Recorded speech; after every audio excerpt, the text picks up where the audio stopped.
get well, my guy.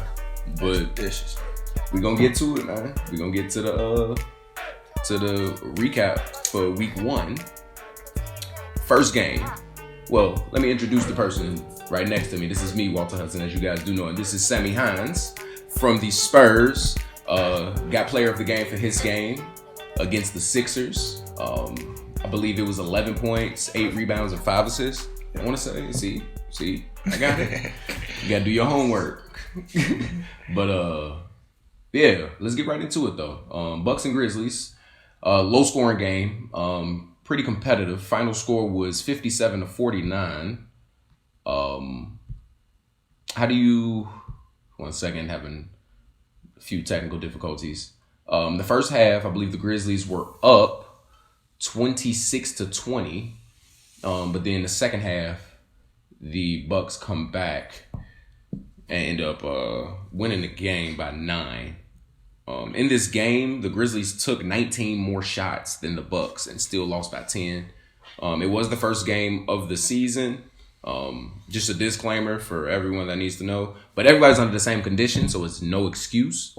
It was cold yesterday, y'all. Real cold yesterday. All the players were walking in the gym trying to putting hoodies and stuff on under their jerseys and trying to keep hands, buying hot chocolate just to hold the cup. Like it was very cold in the gym, but it didn't affect Nathan Yaki, who had 23 points on 14 shots yesterday. Was player of the game for them. Cam Davis hit 2 big threes late in the game. He was 2 for 4 from the 3-point line. I believe he was 4 for 11 from the field, I want to say. But the Bucks are looking pretty good. I'm 4 for 9 from the field. I was close. See, I'm getting my numbers. You know. The computer was down and I was just going off the top, y'all. But yeah, Bucks take the victory, 57-49. Sammy, what you see that stood out to you from this game? Chad. What about him? 7 shots. That's not enough for a guy like the player that he is. That's not enough. What I take away from that, you guys lose by 8, and y'all took how many more shots? Yeah, it was 35-56. We took 19 more shots. That's 21 actually. Yeah, it's 21 more shots. 21 more shots in the next team, and you lose by 8. Granted, it was cold in the gym. Let's say that it is, but it's certain things that sticks out to me. Like I said, Chad only takes 7 shots. You had a terrible game. It's just those little things right there that separates the scoreboard. Like, not all the time the scoreboard tells it all. It's the things that happen between the game. Like you said, y'all was up the first half, but y'all came out kind of flat second half. Certain things happen that changed the game. Then Nathan Yaki picked it up for the Bucks, which kind of hurt you guys too. That boy can cook. So, yeah, that's what I got from that game. But, like I said, it's only week 1. It's a long season. And, one game ain't going to judge everybody. It's not going to happen. Yeah, I like this Bucks team. They didn't have Nathan. They didn't have Barrett Golden this game. And we play them next week. This week coming up, we play them. So. Oh yeah, so this team is they can shoot from top to bottom. Everybody can make a 3-ball. I heard a couple of these dudes went to school together too. Yeah, so I know that the point guard from Olivet, I think it's Cypher. I forgot his first name. But he's supposed to be Landon is his name. Landon Fitzer. Sorry if I'm butchering his name. But he's apparently a very dynamic guard that's going to turn this Bucks team around. They still have Tristan Swartz with Yaki, with Cam Davis. Jordan Boyd is a knockdown shooter. Yeah, I seen. He can shoot the ball. That's something we will see from him. He had 9 points on 6 shots. It's a pretty good game, if you ask me, just to be able to catch and shoot and space that floor for him. The Bucks team, I'm seeing a lot of upside from them because they can only get better from this. The Grizzlies, being able to take 21 more shots than another team, and lose by 8. I mean, that's just a shot in your own foot. That's just not executing. That's not, when you like the looks, but they just don't fall. Like, we have a guy that went 3 for 16, 1 for 8 from 3. We have, 1 for 4 from 3, another 1 for 4 from 3, another 0 for 2, 3 for 21 total. We lost 7 free throws at the table as well. So that makes it a 2-point game. We made 19 to their 20 shots. Like, it's just so many things that we can point to. We definitely rebounded the ball well. We out-rebounded them. got more offensive rebounds than they did. We turned the ball over less than they did.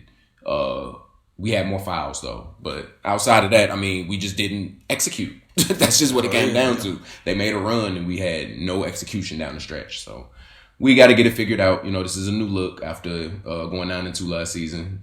We started off 1-2 last season and ended up 9-2. So it's a long season. It's a long season, but like I said, I like the Bucks team though. From this, shout out to you guys. You guys were good sports. There was no malintent throughout the game. A lot of fun, and that's what we like here in K1.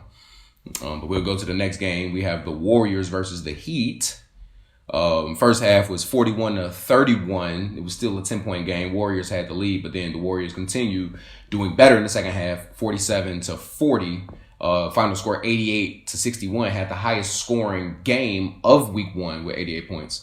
Your high scorers were Brooke Schoon, who was the player of the game for that game with 19 points and 5 rebounds. You had Tyree Mosley with 15 points. You had Miko Sullivan with 14 points. You had Antonio Marshall with 13 points. You had 5 guys in double figures, which is crazy. Lonzell Mason even put in 12 points. Shout out to Lonzell. Good seeing you run up and down the court after the injury that you had, my guy. You know, I'm sorry, but they lost because Aaron didn't take a shot. Everybody shot but Aaron. And you out there running around doing what? Conditioning. Cardio, huh? But and then for the Heat, they had 4 guys in double figures, which I do like. I like the fact that to get 61 points and have 4 guys in double figures is impressive to me. It is. That means 20 points outside of 4 guys is pretty good. But you know, Darian Bosby with 16 points on 22 shots. That's not what he wants. Lane Thompson debut had 11 points and 14 rebounds, which is amazing. That's something we expected from Big Country.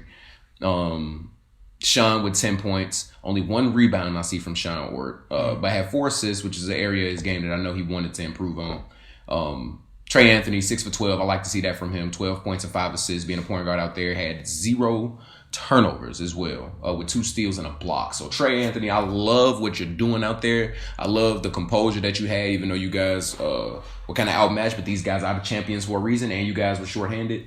And it's a new look. But I think the Heat, I'm not seeing. I have to see more. They have the rebound in there. They got 37 rebounds to the Warriors 27. Mm-hmm. So they can stay in games. But what you see, Sammy? 3. 2 for 17. That hurts. Yeah. When you shoot that, especially when you playing the Warriors, that hurt because the Warriors live and die by the 3. Let's just be real. They shot 44 threes and made 22 of them. Yeah.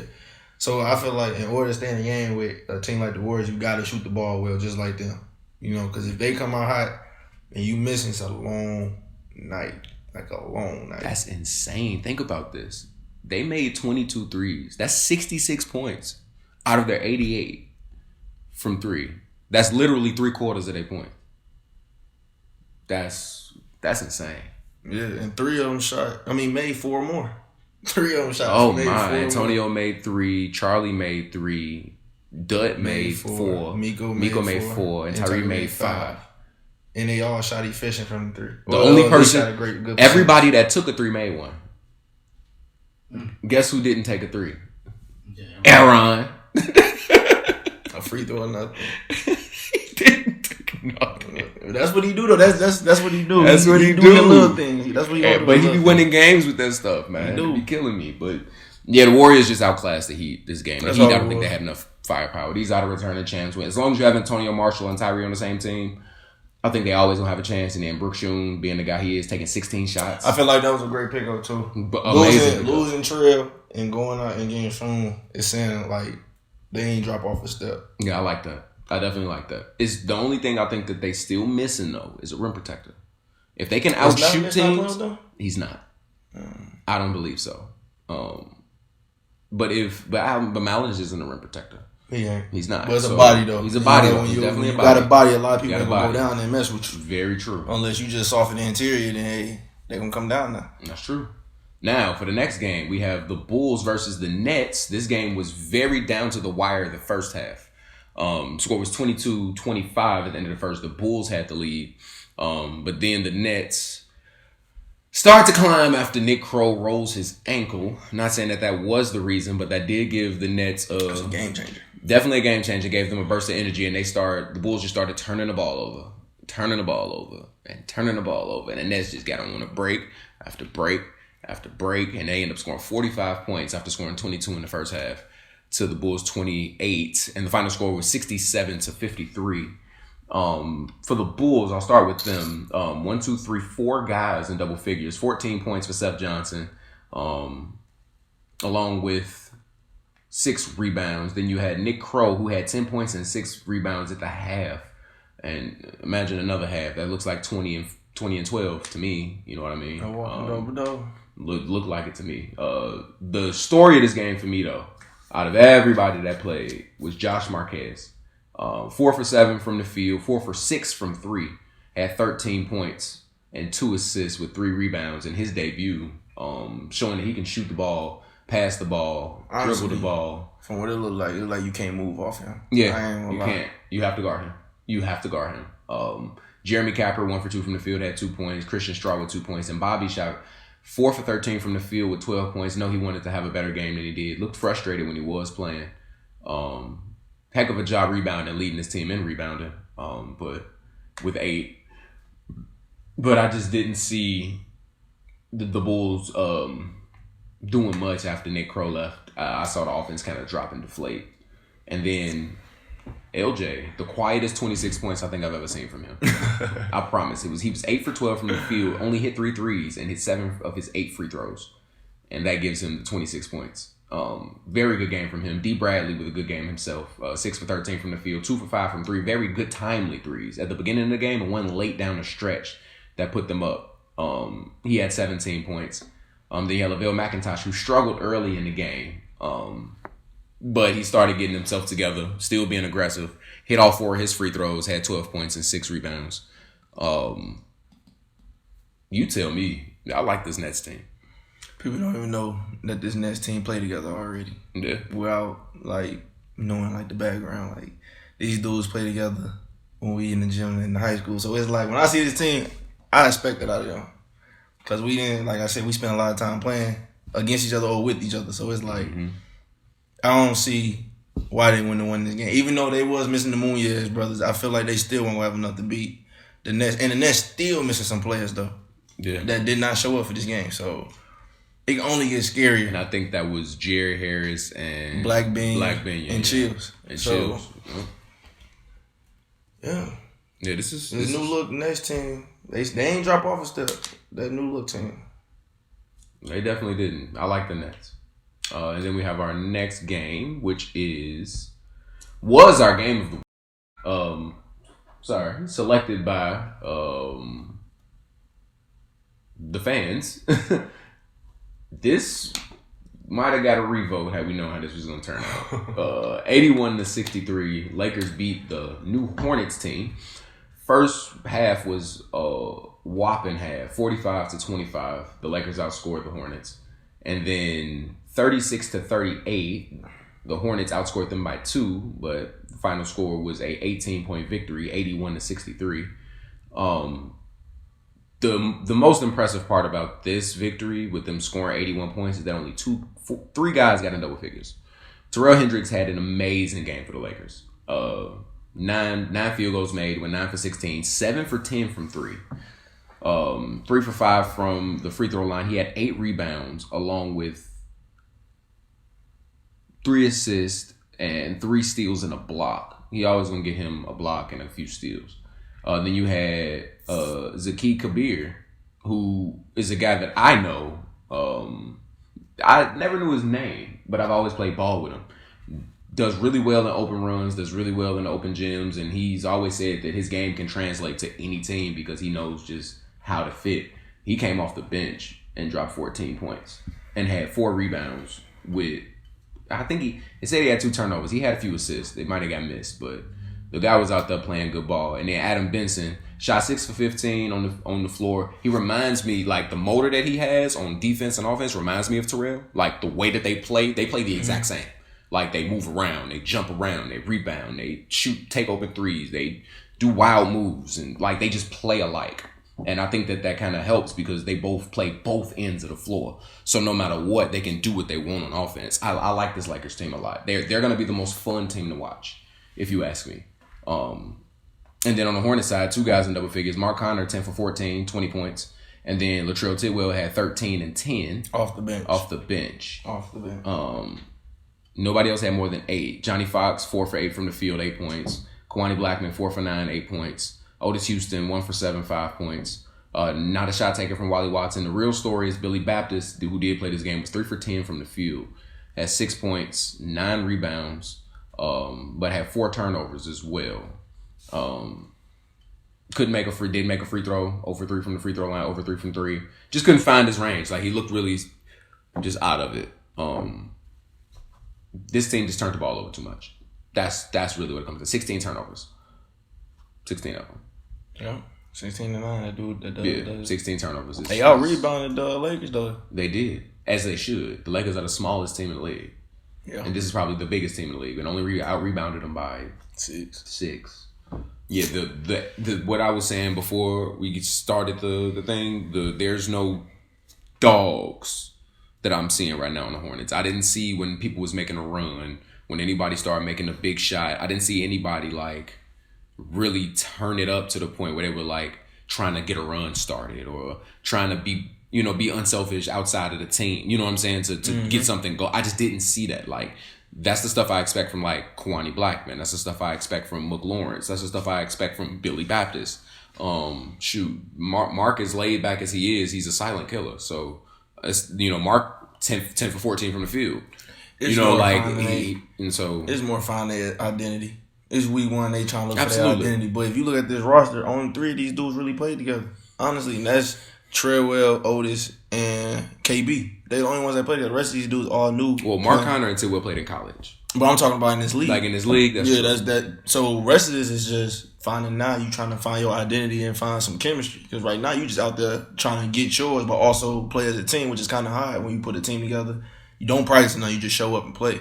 So you asking 9 dudes to play together and know the next person game. And that's hard to do. You can't just put anybody on the floor and expect them to jail, especially on the first day. So, like you said, if we knew what was going on, this probably wouldn't have been game of the week. But at the end of the day, these dudes got to figure it out expeditiously because this is going to continue to happen. Because look at their assists. On the assists, they only had 10. They had 10. It's kind of bad. They got 11. I mean, it ain't the best, but they still won by 20. I mean, Terrell Hendricks was kind of he's unconscious. He's unconscious. What is it? And that's another thing. Is like nobody I felt on the Hornets wanted to step up and say, "I got him." Like, so I'm finna put him in the chamber. I had dialogue with Kwani after the game, and Kwani, this is my boy. He gonna have to be mad at me, but he was basically saying like, but I was guarding. He said he was guarding somebody. He was guarding Terrell, but then somebody else was getting off, so but he couldn't guard them because they had Terrell. And then he like, well, I can't guard Kabir because I'm guarding this person. And then I was thinking to myself like, well, wouldn't that make the Lakers a good team? Like the way that he's explaining it to me, the way that he's saying that I can't guard this person because I have to worry about this person. That automatically, like, he subconsciously solidified that the Lakers are a good team. Because if you can't leave one person because one person is going to be open, then that's the sign of having a good team. So with him saying that made me feel that the Lakers are actually real. They have a real chance. They have a real chance. But that also can say towards the Hornets, like, anybody can defend. Can't nobody else defend outside me. That says that too, though. Can you defend outside? That people can't hear it like that. I mean, there are some defenders. McLawrence is a good defender. Wally Watson is a good defender. Latrell Tidwell is a good defender. When do it kick in and say, all right, it's time to put a seatbelt on somebody? Like, if you on the floor, you got to guard. Well, Billy's not coming back until about maybe 2 more games. He'll play, and then he'll get to the playoffs. But they're going to have to figure it out without him, which I think they can. They have the talent to do so. They still have enough to figure it out. Yeah, but them being only scoring 63 points in the opener with all of the talent, not necessarily what we all expected. But like I said, it's one game. Everybody can get better. They know where they went wrong, so I'm assuming they'll know how to get right. Simple as that. But the next game we have was the Celtics versus the Thunder. The final score was 61-53. This game was close up until the second half. The Thunder had a lead 29-23 going in, and then the Celtics just got them to turn the ball over a lot. And it ended 38-24, final score 61-53. I'll start with the winning team, the Celtics. Brody Gonzalez had 13 points, did a really good job getting to the line, shot 16 free throws, hit 9 of them, was 2 for 10 from the field, but to have 13 points on 10 shots still and going 2 for 10, I still think that's a good game if you ask me. Found a way to get the ball in the basket. 7 rebounds to go along with that. Then you had CJ Link with 13 points and 4 rebounds, and then you had 21 points from Jameer Hines, 7 for 17 from the field, 4 for 9 from 3, hit all 3 of his free throws, and 5 rebounds to go along with that. John Kepchovich, new guy. Newer guy in the league, 2 for 3 from the field, 2 for 2 from the line, got 6 rebounds in this game. And everybody else Max McCleary would like to see a lot more from him. 1 for 6 from the field, 2 points, had 8 rebounds though, so good job on the glass. But it was nobody in the Thunder that really can do much. Only 2 guys in double figures. Both guys had 11. Skylar Kudrip, 3 for 14 from the field for his first game. Jacquees Springer, 4 for 13 from the field for his game. And then nobody else outside of that did much. Devin Vent, 1 for 6, that can't happen. Antoine Tanky Blandon, 2 for 6, that can't happen, especially 1 for 5 from 3. Devin Vent also 1 for 5 from 3. Jacquees hit 3 threes, so I'll give him that. That's definitely something they need, is the range from him. But I didn't see anything consistent from this team. They showed moments where they can be what they can do. Yeah. And then they had their moments where they died down. Because like I said before we started, they missing that leader. Yeah. That can just slow the game and slow the pace and change the whole dynamic of the game. Because like I said, once the game got like to the 5-minute mark of the second half and things got tight, they just all started just doing any and everything. And it was like they was trying to play hero ball instead of like doing what they was doing the first half. They had them to lead at half. Mm-hmm. It's like just about all teams do it. Some teams do it where they forget how they got there because they ain't been in this situation or haven't been in this situation in a while. So it's like when you ain't in that situation or haven't been in that situation, you do anything. Fact. So it got to the point they started just throwing the ball around, turning it over, just taking any type of shot. Everybody probably ain't down on offense. They probably 2-on-3, somebody going up. And that's what helped the Celtics. And they was able to come back down, slow the ball down, then the free throw. They shoot 9, they shoot 23. That tells a lot too. That does a lot. A lot of free throws. That tells. There's a lot of jumpers taken. It was 27 3 balls. That's crazy. 9 for 27. Yeah, that's not gonna cut it. It ain't. I mean, they made the free throws that did take though. I give them that. They did. They got. But yeah, 9 to 23 is kind of that tells a lot about the game. Like you playing with your hands instead of playing without your hands. I mean, let's be real. If Brody makes more free throws, it's not even not even and he went how is Brody Gonzalez your second leading scorer with only 2 for 10? Like you can't allow that to happen if you the Thunder. Can't. You just can't. With the free throws, he took 16. You can't let that happen. Yeah. Like you just can't. You gotta play without your hands. You got to. And I was watching. He was definitely they were fouling. Like it might have been petty or not open gym fouls, but. Mm-hmm. You can't move into the defender. You can't put your hands and down or swipe forward and hit them. You can't land in people's jumping space. Like you can't box somebody out that's in the air. Like just a lot of little stuff that they were doing. But this game, the next game, the final game is the one that surprised me the most because I thought the Sixers was going to come out hot because the 2 guys, Brandon Berry and Miles Bergens, are dynamic players. But for this game, it was just those 2. Didn't get much help outside of those 2 guys. Final score was 75-55, 20-point win for the Spurs. First half was very close. 28-27, Spurs had the 1-point lead, and they got the 1-point lead at the last second of the first half. So Philly had a lot of pressure on them, and had a lot to do with Brandon Berry. And then the second half, it was just too many turnovers from the Sixers, and the Spurs show why they are the Spurs. They get the ball out in the break better than any other team. End up outscoring them 47-28. Brandon Berry had 24 points on 10 for 23 shooting. Had a lot of those in the first half. Had 10 rebounds to go along with that with a block and a steal. Typical Brandon Berry stat line right there. You had Miles Bergens with 18 points. He also had 7 rebounds. Only 1 assist though. That's it though. 5 points from Farrah Johnson, who I think is going to be big for this team. I like his fit for this team more than any team he's ever been on. Jonathan Townsend, 2 for 9 from the field. No, he wants to do better than that. Only had 5 points there. And that's it. Nobody else took shots. Donald Ellis didn't take a shot. John 1 for 7. Yeah, John Martin 1 for 7. I know he wants to play better than that. Yeah, that's 9. That's against his old team as well. So I know he probably wanted to. But you go to the other side, it was a more balanced effort. You had Sammy Hines, who's next to me, had 11 points, 5 assists, and 8 rebounds. Only 1 turnover to go along with those. I know he wants some more steals and blocks, but he got goose eggs. But then we got Octavius Davis, who's always been consistent, even when he's been by himself. Probably one of the most consistent players in K1. Most underrated. Underrated. And look, and he and Ak, you can say whatever you like about me, but for you to be so good, you miss so many bunnies. The bunnies. It'd be the bunnies, but he gets his own rebound every time I put it. He got a quick second jump. His second jump is better than his first jump for whatever reason. Anyway, second jump. But like in this game, every time he goes up, I think it's going in. And if it doesn't go in, I just feel like he's getting his own rebound. So like that's his quality that I really appreciate. And then you got Martavius Pudelasta with 6 for 13 from the field, had 14 points and 4 assists.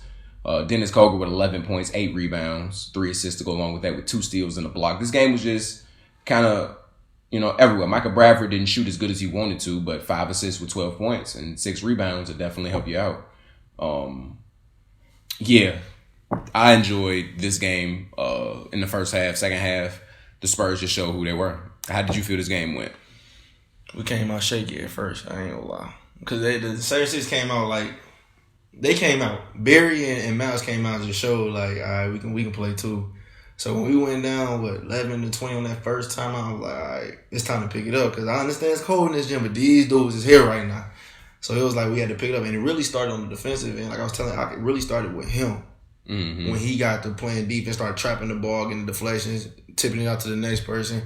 And then another thing that stuck out to me was the assists. Like, we was really unselfish. Like, the ball was moving. I felt like sometimes we was overpassing it, but it was like, why not trust the next person? 23 assists on 33 made shots. So yeah, and then we shot terrible from the 3 for 20. Shot terrible. What I take from my game was the way we was able to calm down and get ourselves together after that timeout and realize, like, all right, these dudes here, it's time for us to pick it up too. And once we started picking up on defensive end, the offense flew. Especially when we get the ball, just go. Like, we ain't no dribbling, just go. Throw it, layup. So I like it. And then we had 5 people in double figures. This is an impressive game from this aspect to me, from you guys. Like, for you to shoot 45% from the field for the game, and to shoot 15% from 3 and 54% from the free throw line and score 75 points. Like, I don't see.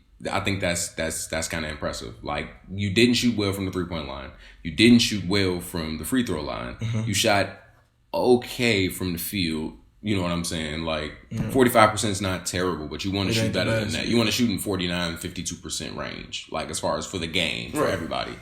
Right. 75 points out in that is relatively solid. To make 33 shots and get 75 points, it's pretty good if you ask me.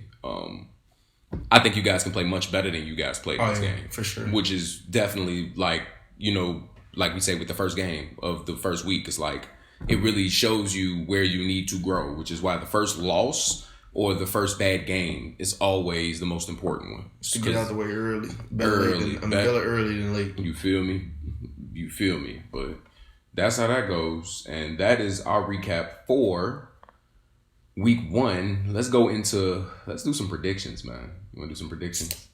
All right, the first one. We got the first game of the week next week is the Bulls versus the Heat. What you got? Bulls or Heat? I got Bulls. Especially if they have full strength. Minus Nick. I got the Bulls. Okay. And I just feel like with the Bulls, they brought back their same team that they had from years ago. And then you add Josh. You still got Benny. Still got Benny. You got Nick. You got Seth. You got Bobby. You got your core. Yeah, you got your people around you. And then you added Capper. So it's and Straw. Another shooter. So I feel like the Bulls are gonna win this game. Nothing against Miami. I just feel like the Bulls are gonna win this game because of the core, the team that they put together. Yeah, I have to. I think I'm gonna go I don't know. I think I'm gonna go Bulls, but I think this is a game where Darian Bosby can really get busy, like really get busy. I don't think they have a guard on the Bulls that can guard him. It's not many. I don't think there's any person, and if I'm being honest, I haven't seen anybody like put him in a box. Like he doesn't take that. He's not as aggressive offensively as he should be. So I don't think anybody has had to put him in a box.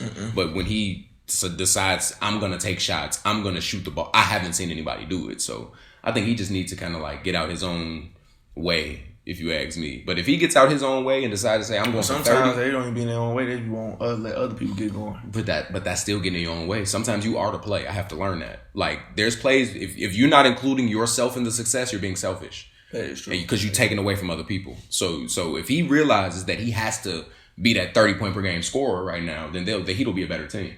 That's just if you ask me. Like people just got to step up. And Trey had a great game last game at point guard. So I think if you got Trey at point guard and Boz at the 2 just being aggressive shooting the ball, you still got Lane getting rebounds, Wyatt getting rebounds, Sean doing the dirty work. Y'all can make something happen. Then Zoe there next week. Yeah, Zoe there next week. That Zoe defensively definitely is going to help them as long as he doesn't foul. But the Bulls have a lot of offensive firepower and always have. And with Marquez being their point guard now, I think that you can't leave him. And if he hits a couple of threes, that's what I'm saying. Munoz too. Them boys gonna be nasty. And then Munoz doesn't have to bring the ball up the floor no more. Then you got his brother too. And you got Miguel catch and shoot. But yeah, I'm gonna say the Bulls just for their offensive firepower. Next game we have the Lakers versus the Celtics. I'm gonna go Lakers, man. Wish you when you right. I'm going Lakers. After week 1, I think they excited. And I honestly, there's nothing against Boston. I just feel like they don't have nobody that can guard Real. Just want to be honest. No, they don't. I mean, they don't have nobody. They're gonna try to put CJ on them. It's not gonna work. They're gonna try to put CJ on them. It's not gonna work. I think it's gonna. And if you want to be honest, I think they're gonna go zone. I don't even think they're gonna go man. If they go zone, it's gonna tear them up. I think they're gonna go zone. They shouldn't do that, but I believe they will because that's always been their identity. It's zone. It's zone. Talking about the Lakers going zone or the Boston? Yeah, that's always been our identity to go zone. And then if you end up killing them, then they'll come out of it. But I feel like they're gonna start off in zone. I mean, honestly, the only way the Celtics win is if Brody Gonzalez makes more shots. He did a good job getting to the line though last game, but Brody has to make shots. CJ has to be more aggressive. Mm-hmm. And it's not that he wasn't. I need him to be way more aggressive. Like, because he be showing potential. I need him to take bad shots.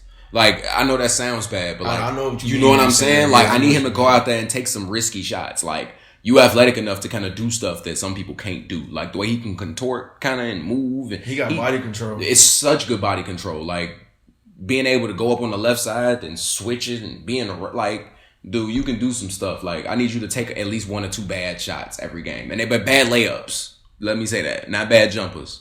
Take some tough layups. But the thing with that is he take them bad shots, he might get in his own way. I missed them shots. Now I'm finna take a backseat on taking these shots because that's how it goes sometimes with people. They see some of them not go in that they normally make. It'll play with your mind. No, and then you might pass them next few shots up because it's like, I didn't miss these last 2. No, you ain't find lied. something else to do. You ain't lied. So sometimes people just stay in their lane, don't know what they can and can't do. So, but on the flip side, CJ can do some of them things. Yeah. It's just he got to bring it out himself.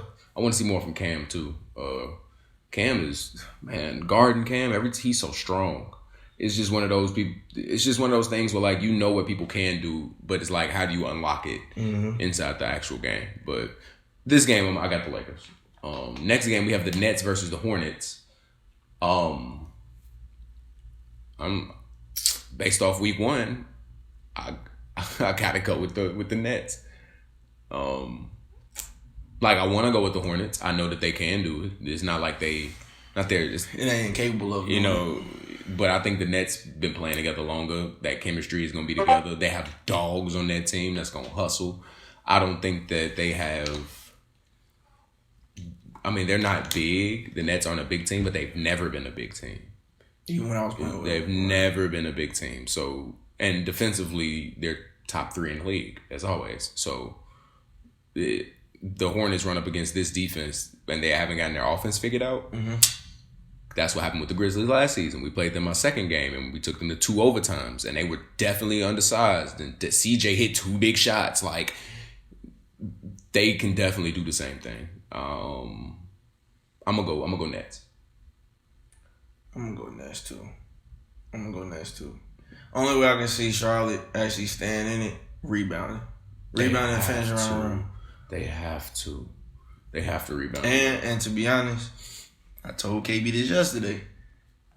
I need the real KB because the last 2 seasons we did not get KB, and I feel like after he won, that's when he kind of like changed. So I feel like he got to get back to who he is and stop playing the back seat because there's other people around. Which is, I understand, when you got other hoopers around you, you do stop doing certain things. It's like, I got this guy. I don't got to do this no more. Or I could do less of that. Facts. But sometimes you got to understand, like, all right, he ain't done it. He ain't cutting it.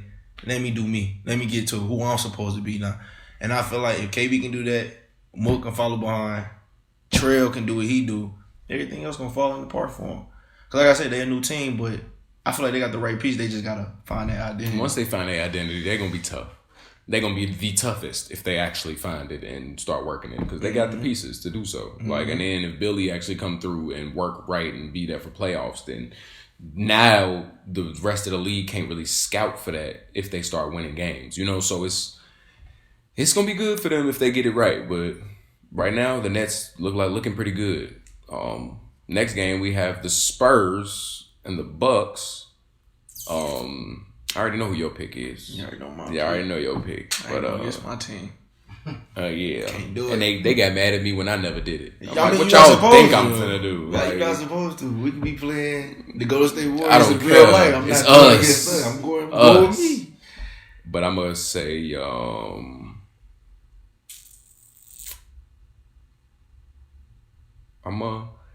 okay. So hear me out.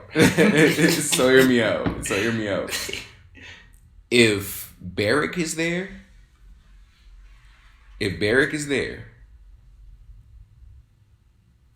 nah, I'm gonna go Spurs. I just don't see if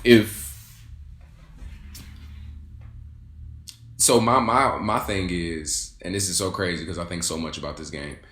The Spurs are really good at getting the ball out and transitioning on the break. So when you think you're separating from them, all the Spurs need is maybe 1 or 2 steals, and they can get on a set 8-point, 9-point run and close the gap right back. So as far as closing gaps and closing in on leads, the Spurs has always been one of the best teams at doing that. But the Bucks, they're not the best fast break outlet and running team. They have to be making shots to win games. So with that being said, if this is a close game, I have the Spurs.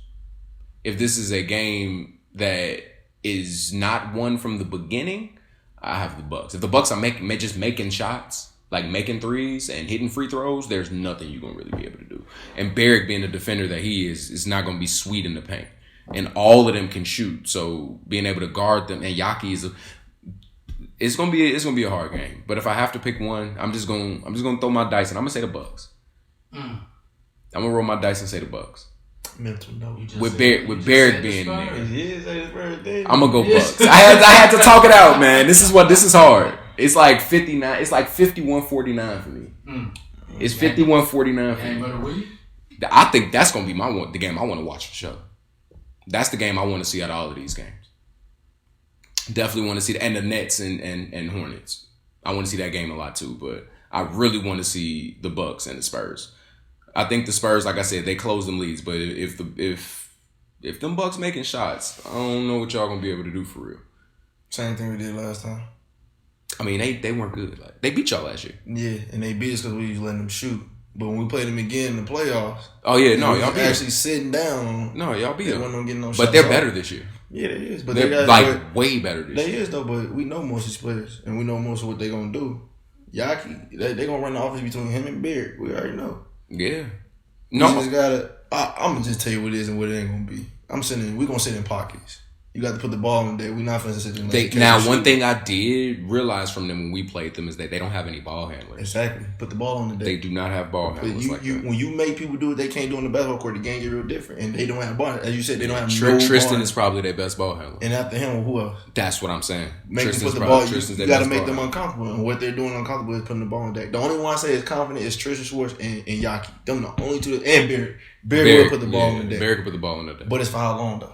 I don't know. I think he would have to submit his presence inside. He would have to. Which is gonna be hard though. But he's gonna have to do it before the ball. Not with the ball though. He's gonna have to get there without the ball. But it's hard when you have Phil and Trey. But that's what I'm saying. Yeah. That's why I'm like, yo, this is gonna be a tough game. I think the Bucks got the pieces for show now to make this a hard game for y'all. But can they go hard? That's what I'm saying.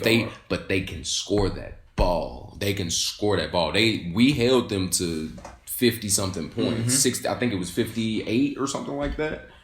Yeah, 57 points. But that was the first game of the season, and it was freezing at 12 o'clock. So bad shooting was from everybody. But I don't know. This is a later game in the day. We'll see. I like that one though. I'm 51-49 on that one. But I got Bucks. Money line? I got the Bucks. I got Bucks on the money line but I got more money line. Yeah, I ain't gonna do the spread. I ain't gonna do a spread. So when we do prayer before our game, I'm gonna come find you and ask you again. That's your solidified pick. I'm gonna ask you again. That's your solidified pick. We turn people up on this podcast. Yeah. All right. Next game: Warriors and Sixers. I got the Warriors. Yeah, I got them Golden Boys too. I got the Warriors. But it's like, I'm not gonna lie, like after playing the same Sixers, it's different when you gotta actually play them. Yeah, different because it's in fact you gotta deal with two scores, two dogs, and it ain't no rinky-dink scores. These dudes and they play defense exactly. So, like I told Barry after the game, it was how long can you and Miles keep this up? Because eventually y'all gonna die down. Wow, like I told him, it's like no funny. It's like we have a lot of pieces. So if one dude gonna do it, the next dude gonna do it, the next dude gonna do it. It was after y'all two who was next. That's true. Who was gonna be next? So once you started missing shots, you got fatigue. Barry got fatigue. Same thing with Miles. Y'all got fatigue because y'all used a lot of y'all energy the first half to build up that little lead y'all had. But once y'all died down, we was able to do what we need to do because we didn't wear y'all out because y'all had to defend also. Right. So I feel like it's gonna be the same thing for this game. They gonna be in the game for a while. But they're going to die down for the simple fact they have to do it on both ends, and then Golden State with having so many weapons on offense going to wear them down. I agree. From top to bottom. From Miko to Brooks to Tone Marshall to Tyree to Aaron. Sally was letting that thing fly yesterday, boy. But when you them type of pieces though, it's hard. It's hard. Like I said, in this league, you gotta have more than two dudes. You gotta have at least a solid 3 to 4. No, I agree. And then the rest of them just do their job that they supposed to do. But with just two dudes, you can't get it done. Yeah, the league is good. It's way better now. Can't get it like done. Even the Lakers look like they got about 3-4 guys now. You know, the Nets look like they got 3-4 guys. The Bulls looking like they got 3-4 guys. The Spurs 3-4 guys. Like it's the Sixers got about two. If JT shows up like he did last year, then they'll have 3. Yeah, but 3, yeah. Yeah, there's that. And then we got the last game is the Grizzlies versus the Thunder. Who you got? Memphis. And why do you say Memphis?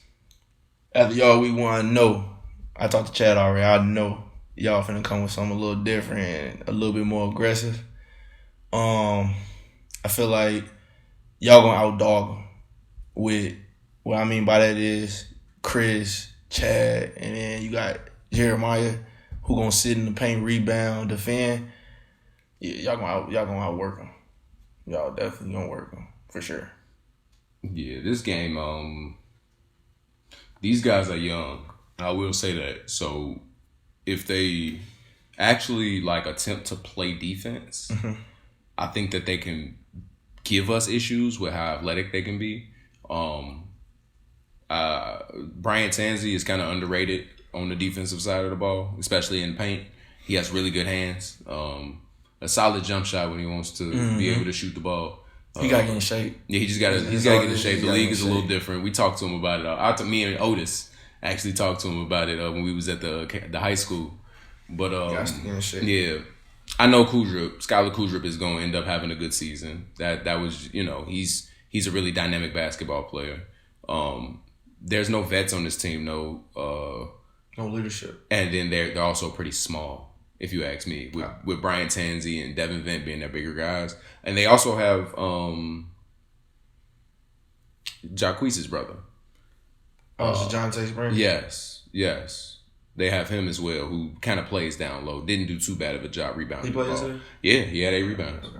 And Jacquees led them in points. But Kudrup had 5 assists. Yeah, watch him. Okay. Yeah, Kudrup had 5 assists, and Devin had 6 blocks. So, I mean, when Devin's down there, he isn't a presence. That's crazy. I told Devin, he said he ain't no big, but I told him, I said, how you ain't no big if you had 6 blocks in the game?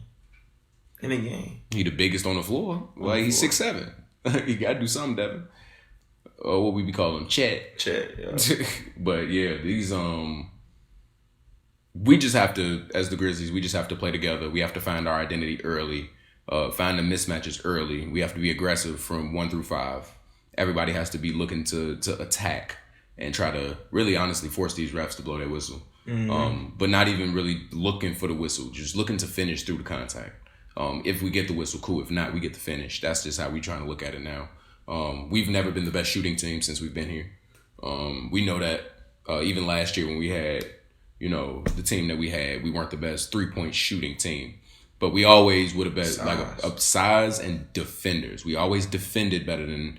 I felt like we would have been always the best defensive team when we were in the league, because there was no team that could say they blew us out except the Warriors. That's the only team that ever have done it. So it's just one of those things where we pride ourselves, like, if we're going to do anything, we're going to make sure this game is a game. Mm-hmm. But we want to have to grow and be like, let's start blowing teams out. Let's start having bigger leads. Let's start applying more pressure earlier from the jump. Just things like that. So we're just working on that part of the game. And I think that the Thunder are going to try to get them a win because they feel like the Grizzlies aren't what they were last year, which is what some people think. But I think that we got a lot more to show. And then we added Rashawn Sims as well at the deadline. That's a good pickup. He won't be there till maybe week 3 or 4, but that's a good pickup. That's definitely somebody we need. That's a dog, plays both ends of the floor, can put pressure, scoring, passing, a lot of energy.